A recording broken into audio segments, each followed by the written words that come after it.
남편이 회사 직원이랑 바람났어요. 서로 피 흘릴 정도로 싸워서 헤어지게 해주세요. 학생 때 절 왕따 시켰던 친구한테 복수를 하고 싶어요. 걔가 하는 일마다 다 망하게 해주세요. 저주하는 일본이 저런 게 좀 있잖아요. 막 저주하 그러는 거. 아, 근데 좀 다 섬뜩하네요. 내용도 강하고. 네. 죽이고 싶을 만큼 증오하는 사람이 있습니까? 니들 다 죽여버릴 거야. 대신 저주해드립니다.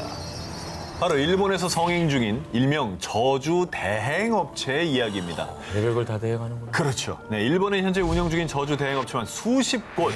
업체마다 차이는 있지만 한 달에 최소 40건에서 100건까지 고객들의 저주 상담이 들어올 정도로 저주 대행이 인기라는데요. 심지어 가장 유명한 저주 대행업체는 무려 40년 경력을 자랑한다고 합니다.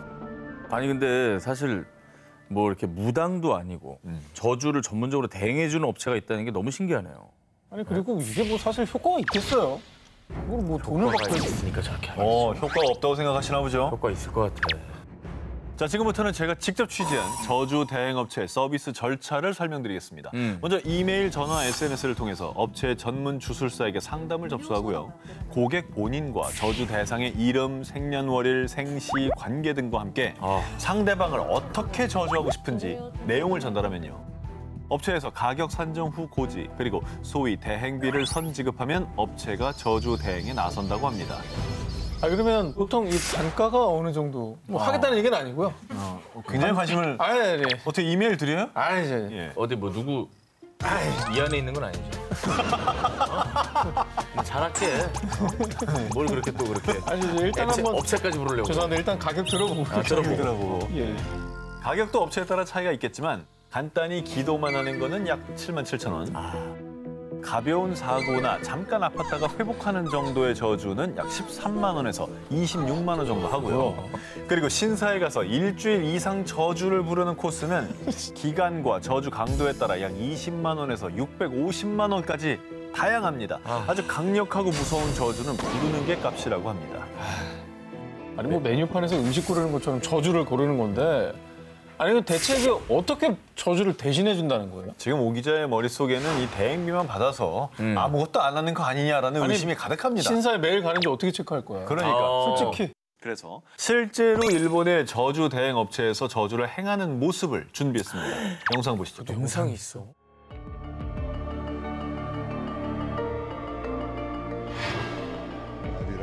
무술 먹어? 기분 나빠. 저건 진짜 당하는 입장에 짜증난다. 와, 보셨죠? 어때요? 이래도 농담 같습니까? 실제로 보니까 좀 기분이 나쁘게 약간 오싹한데요. 그렇죠. 자, 일본의 고대 헤이안 시대부터 전해져 온 지푸라기 인형을 찌르는 저주술이 가장 많이 쓰이는 방식이고요. 저주 대행 3번째부터 확실히 효과가 나타났어요. 저주 걸고 며칠 뒤 절 괴롭히던 상사가 퇴사했어요. 그리고 업체에 따라 차이는 있지만 3개월 안에 효과가 없으면 무료로 AS 저주를 해주거나 1년의 보증 기간을 제공하는 곳도 있다고 합니다. 1993년 러시아 고고학자 나탈리아 폴로스마크가 알타이 공화국의 우코크 고지대 탐사 도중 고분에서 한 구의 미이라를 발견, 고고학계에 큰 충격을 안겼습니다. 약 2,500년 전 25살에 사망한 왕족으로 추정되는 미라, 얼음공주. 당시 발굴팀은 얼음공주를 러시아로 옮겨가 연구를 진행을 했습니다. 그런데 이에 알타이 원주민들은요. 얼음공주를 돌려달라. 얼음공주를 노하게 하지 마라. 라며 거세게 항의했는데요. 그 이유. 전설에 따르면 먼 옛날 얼음공주가 영토를 침입한 다른 부족들과 싸우다가 전사. 하지만 사망 직전 이런 유언을 남겼다고 합니다. 나의 안식이 곧 왕국의 안식이니 나의 안식이 멈추는 날 땅이 갈라지고 하늘이 열릴 것이다. 유언이 저주 같아요. 무서워. 역시 뭐 파라오의 저주처럼 나의 안식을 방해하지 말라라는 내용의 저주였던 거네요. 하지만 발굴팀은 얼음공주 미라를 러시아로 가져갔습니다. 불길하다. 자, 그런데 이후 얼음공주 무덤이 있던 지역에서 지진과 홍수가 연이어 발생. 알타이 원주민들은 이것이 얼음공주의 저주라고 주장했습니다. 정말 땅이 갈라지고 하늘이 열렸네요. 그렇죠. 그러니까 홍수 나고 그런 게 딱 맞는 얘기잖아요. 지진 나고. 현실화 됐네요. 그런데 얼음공주의 저주는 이뿐이 아니었습니다. 2003년 10월 러시아 당국은 고고학적으로 가치가 큰 얼음공주 전시 계획을 발표했는데요. 그런데 러시아 당국의 발표 당일 알타이 공화국을 강타한 진도 7.3의 강진. 무려 46년 만에 발생한 사상 최악의 지진에 수천 채의 가옥이 붕괴됐고 사상자는 무려 1,800명에 달했습니다. 아니 이거는 너무 세게 왔는데요. 너무 딱딱 들이맞네. 네. 딱딱 들어맞죠. 네. 알타이 원주민들은 거대한 빈소를 짓고 얼음공주에게 용서를 비는 의식을 치르며 저주가 풀리길 기도했는데요. 심지어 알타이 정부도 러시아에 정식으로 얼음공주 반환을 요구. 결국 2012년 얼음공주는 알타이의 국립박물관으로 돌아왔습니다.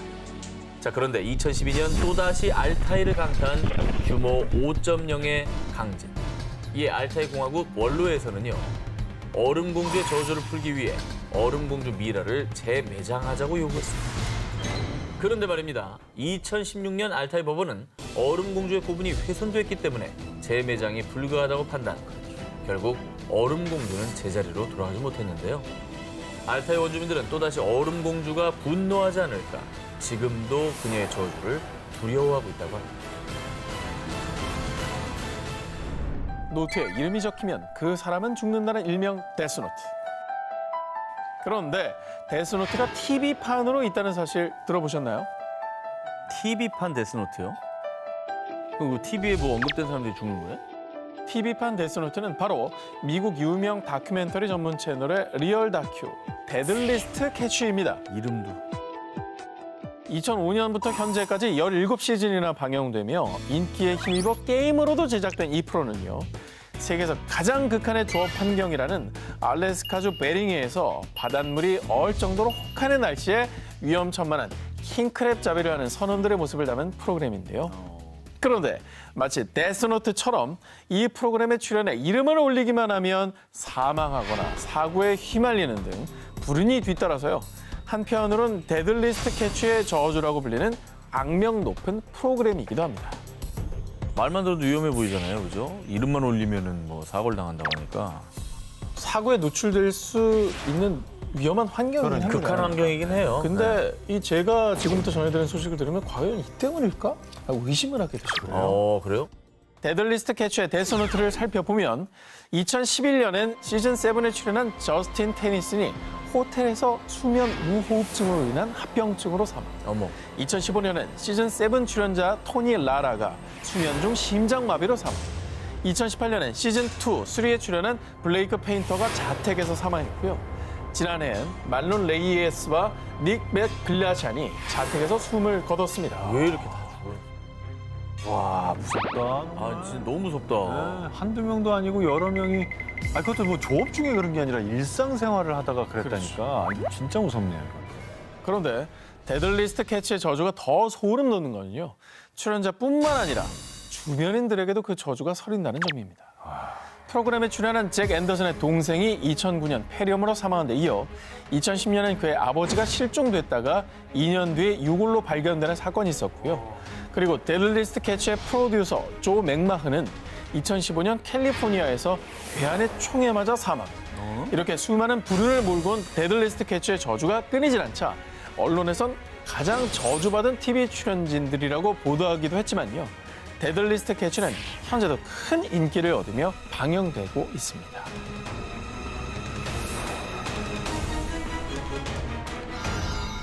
지난해 10월 이탈리아 고대 도시 폼페이 유적지 관리자들 앞으로 한 통의 편지가 도착했습니다. 캐나다인 여성 니콜이 보내온 편지엔 유물 조각들과 함께 충격적인 내용이 담겨 있었습니다. 제가 잘못했어요. 제발 제자리에 돌려놔 주세요. 그것들은 나쁜 기운을 불러와요. 그녀는 자신이 훔친 유물이 저주를 부른다며 고해 성사와 함께 유물을 반납했는데요. 그런데 더욱 놀라운 것은 유물의 저주를 주장한 사람이 그녀뿐이 아니었다는 겁니다. 이탈리아 유적 관리자에 따르면 폼페이에서만 최소 100명의 사람들이 유물 때문에 불운이 닥쳤다고 믿으며 그래서 유물을 반납하며 사죄 편지를 보내왔다고 밝혔습니다. 아니, 야, 100명이 넘게? 무슨 일을 겪었길래? 그냥 단순한 그냥 안 좋은 일은 아니었던 것 같아. 그럼 지금부터 유물의 저주를 겪었다는 사람들의 생생한 증언을 들려드리겠습니다. 먼저 앞서 소개해드렸던 니콜에 따르면 유물 때문에 2번이나 유방암에 걸렸어요. 니콜이 15년 전 폼페이에서 유물을 훔친 이후 자신이 36세의 젊은 나이임에도 2번이나 암으로 투병했으며 비극적인 일들이 잇따라 닥쳤고 심지어 가족들까지 경제적인 어려움을 겪었다고 밝혔고요. 이 모든 불운이 유물의 저주 때문이라고 주장했습니다. 유물의 저주는 이뿐만이 아닙니다. 앞서 2015년엔 훔친 유물 때문에 제 남편이 죽었어요. 세다. 또 다른 캐나다 여성에 따르면요. 과거 신혼여행지인 폼페이에서 돌아오자마자 남편이 심장마비로 사망했으며 자? 남편의 가방 안에 훔친 유물이 들어있었다고 밝혔는데요. 어우. 이에 사람들은 유물의 저주가 깃들었고 함부로 도둑질을 한 사람들에게 불운을 가져다 준다며 두려워하기도 했습니다. 폼페이는 이제 과거 베수비오 화산 폭발로 대피할 새도 없이 순식간에 폭삭 그냥 망한 곳이잖아요. 그치. 수많은 사람들이 그냥 용암에 파묻혔기 때문에 그러니까. 한 맺힌 그런 혼들이 많을 것 같아요. 근데 그 유물을 가져오니까 화가 날 만하죠. 사실 뭐 그런 거 아니라도 유물은 손대는 거 아니지 않습니까? 왜 가져와 근데? 그거는 진짜로 조금 다시 생각해볼 문제인 것 같아요. 유물을 탐한 대가로 저주를 받았다고 믿는 사람들. 어쩌면 한 맺힌 폼페이 희생자들의 절규는 아니었을까요? 이집트에서 오래전부터 내려온 전설의 미라 파라오의 저주. 그런데 말입니다. 이 파라오의 저주가 올해 이집트를 발칵 뒤집었습니다. 뭐죠? 이집트의 파라오의 저주가 뭐 나왔습니까? 지난 3월 이집트에서 발생한 수에즈운하 좌초 사고. 국제 핵심 무역로인 수에즈운하의 통행이 막히면서 전 세계적으로 물류 대란이 발생. 그 피해액은 무려 10억 달러, 1조 1,177억 원에 달할 것으로 추정됐는데요. 그런데 사고 이후 일각에서는요. 이건 파라오의 저주다. 왕의 안식을 방해하지 마라. 수에즈운하 사고가 파라오의 저주라고 주장했습니다. 무슨 말이죠? 이게 수에즈운하고 무슨 상관이에요? 이게? 갑자기요?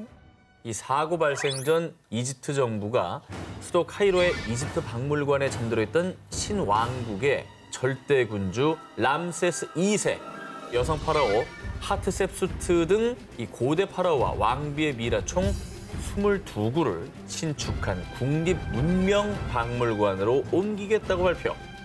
그리고 수에즈운하 사고 발생 3일 만인 3월 26일에는 소하그 지역에서 열차 추돌 사고로 32명 사망. 그 다음 날엔 카이로에서 건물 붕괴로 18명 사망. 불과 며칠 새 각종 사고가 발생했습니다. 근데 중요한 건 사고들이 났으니까 네. 저 같으면 두려워서 그냥 계획을 취소할 것 같거든요. 아하. 옮겼습니까? 현지 시간으로 지난 4월 3일 파라오 골든 퍼레이드가 진행됐습니다. 됐어요? 와, 진행했네 그냥.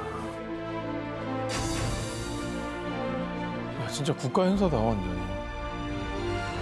파라오 골든 퍼레이드는 오케스트라와 대합창단이 장엄한 곡조를 연주하는 가운데 전통 의상을 입은 무용수들과 의장대, 군악대 행렬이 이어졌고요. 고대 이집트 파라오 장례식 때 쓰던 목선을 본뜬 운구 차량들의 행진이 거행됐습니다. 야, 이거 자체가 진짜 엄청난 문화 대행사였네요. 골든 퍼레이드네 진짜.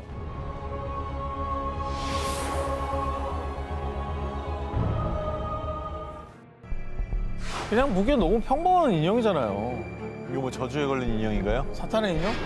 에나벨 같은 거 에나벨? 에나벨? 두 분 막 뭐 속이 메스껍거나 오한이 오고 그러지 않으십니까? 전 아니에요. 근데 왜요? 저 인형이 뭔데?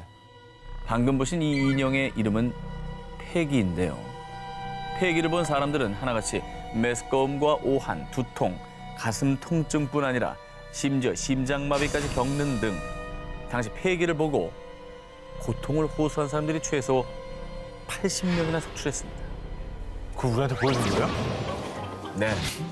이거 말하고 보여드리면 안 볼 거 아닙니까? 아니 안 봐야 되는 거지 이거는. 아니 메스꺼고 우리 이제 일단 물어봐야 될 거 아니 아니에요? 근데 저도. 우리는 뭐 출연자니까 그래도 이거 네네. 시청자 여러분께 시청자한테 사과하세요. 사과하세요. 시청자분들께는 전체를 보여드리지 않았어요. 너희 둘만은 생으로 본 거예요. 아 모자이크 쳐서 나왔어요? 당연하죠. 아 그래요? 자, 이 인형을 공개한 사람은 영국의 초자연 수사관 제인 해리스. 패기가 제인의 집에 온 뒤로부터 그녀에겐 끔찍한 일들이 벌어졌습니다. 이게 도대체 며칠째 계속되는 악몽이야. 저리가 이 악령아, 나한테서 떨어지라고. 제인은 수개월 동안 끔찍한 악몽뿐 아니라 고열과 심각한 환각 증세에 시달렸습니다. 그래서 지역 신부에게 2번이나 도움을 요청했지만 아무런 소용이 없었는데요. 심지어 그녀가 패기의 존재를 공개하자 사람들은 패기를 직접 소유하지 않고 사진이나 영상을 보기만 했음에도 신체적인 고통과 함께 방 안에서 마치 누군가 지켜보는 듯한 시선과 인기척을 느끼는 등 초자연적인 현상을 경험했는데요. 이에 사람들은 패기가 저주받은 인형이며 패기를 본 사람에게도 저주가 내린 거라고 주장했습니다. 일단 저 화면에 팩이 좀 내리자. 내려주세요. 예, 저기 올려놓지 왜 계속 말고. 떼어놓고 있어? 참 우리 저 아까부터 제작진 신경 쓰이대. 왜냐면 자기네들 안 왜 그래? 보거든. 예. 아니 근데 이게 또 현실로 뭐 이런 안 좋은 일이 벌어지니까 네네. 저주 생각이 또 나는 거잖아요. 맞습니다. 진짜 저주의 시인 건가요? 하도 패기가 사람들 사이에서 저주받은 인형으로 악명을 떨치자 제인과 다른 심령술사들이 패기를 조사한 결과 흉부 질환으로 죽은 여성의 혼이 깃든 겁니다. 아마 홀로코스트로 학대받은 영혼일 겁니다. 그다음에 패기에게 고통받은 영혼이 깃들여 있다고 주장하기도 했습니다. 그리고 현재 패기는 에나벨이나 로버트 인형처럼 미국의 한 유령 박물관에 잠들어 있는데요. 저것도 사진 또 보여줬어. 보면 몸이 아프다고 너도 나도 얘기를 하니까 이 군중 심리에 휩쓸려서 괜히 막 나도 아픈 것 같고 그런 거 아니겠습니까? 네. 이렇게 기분 탓이에요. 네. 걱정하지 마십시오.